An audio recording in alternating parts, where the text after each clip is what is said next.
Hey guys, I'm just gonna go over the math on that little practice test I did for you. For the system servicing, number 12, we have a duct or a room, sorry, that is 9 feet high, 16'2" wide, and 23'6" long. First thing I did is I changed these to decimals, so 16.1666 continuing, and then 23'5" or 23.5 feet. It's looking for 9 air changes per hour. Right now it has a fan that's operating at 500 CFM at 900 RPM. This question, the fan shivs actually have nothing to do with it, so those were put in there more as a distraction than anything else. So part A of question 12, it's asking what the room volume is. So that's just going to be length times width times height. I forgot to put the height here, times 9. So that gives you 3,419.25 cubic feet. So section B is asking how many CFM are required to do the 9 air changes per hour.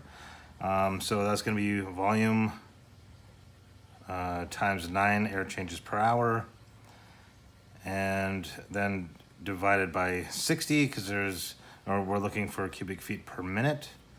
So that gives us 513 cubic feet per minute. And finally, it's asking what is the RPM required to do the 9 air changes per hour. So that's when we're getting to our fan law calculations.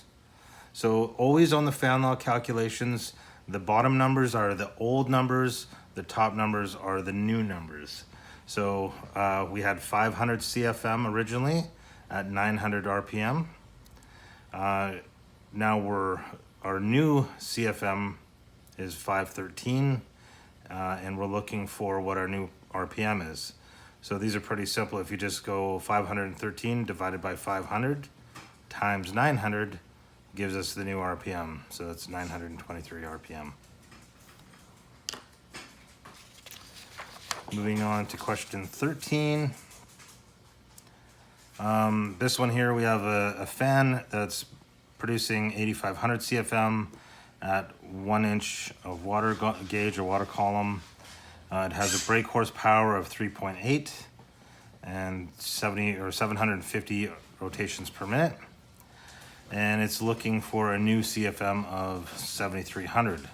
So again, this is all fan law calculations. So part A of question 13 is asking what the new RPM is. So again, we have our old numbers on the bottom. Originally we were at 8,500 CFM at 750 RPM.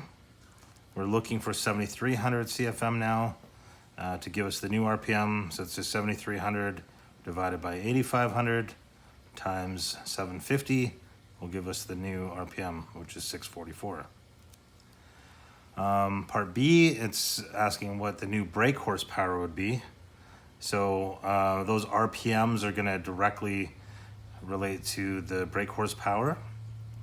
So on this side, again, the numbers on the bottom are the old ones. So 3.8 was our old brake horsepower, 750 was our old RPM, 644 is a new RPM. And then with brake horsepower, we have to cube this one. So it's going to be 644 divided by 750 equals, and then cube it, and then multiply that by 3.8, which gives us our new brake horsepower of 2.4. Finally, we're looking for a new static pressure. So this one, we're dealing with CFM again, but this time it's going to be a squared function.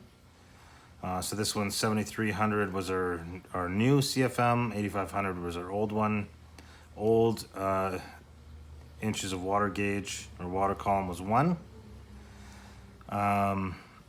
So 7,300 divided by 8,500 equals, and then square it, and then multiply it by 1, which is the same number, and that's 0.74. On the answer sheet that I've handed, or that I printed, sorry, the PDF form that I made with the answers on it, that I've already emailed out, this answer is different. I on the answer sheet I gave you, it says 0.86 inches of water gauge. It is actually 0.74. This is the right answer. I forgot to square it when I first made that answer sheet. So just note that this one is 0.74. Okay, moving on to number 14. We have a duct that is 26 by 38, delivering 1700 CFM. Total pressure is 1 inches of water gauge or water column. I wrote a couple of formulas here that are applicable to this equation or this question. So velocity pressure is velocity divided by 4005 and then squared, or velocity is velocity pressure times the square root of 4005. Then we have Q equals VA, and also total pressure is static pressure plus velocity pressure. So for part A in this question, it says what is the velocity? That's just going to be the Q equals VA. So we have 1700 cubic feet per minute divided by, or equals our velocity, which we don't know, multiplied by our area in square feet. So 26 times 38 divided by 144 gives us 6.861111 continuing square feet. So if this times this equals this, this divided by that will equal this. So 1700 divided by 6.861111 continuing is 248 feet per minute. I've rounded these questions off a little bit, so I'm just going with the closest whole foot per minute. And then part B, we're looking for the new brake horsepower. So that's where we're going to be using the, or sorry, not brake horsepower, the new static pressure. So we're going to be using the this equation here and this one here. So velocity divided by 4005 squared. So our new velocity, or our velocity, is 248 divided by 4005 equals, and then squared gives us this. So this is our velocity pressure, but we're looking for static pressure. The total pressure is 1 inch of water column. So if we 1 inch minus the velocity pressure is going to leave us with our static pressure. So again, I've rounded this off a little bit, just so I'm not writing these huge long decimals. So the static pressure is going to be 0.996. Part C of this one is asking if we've changed the duct size from 38 by 26 to 36 by 24. And then it wants to know what the new velocity pressure would be. So Q equals VA, 1700 is our unknown velocity times our area in square feet. So that's 6 square feet. So 6 times this would equal this. This divided by 6, it gives us a velocity of 283. Then we're going to use this equation here again.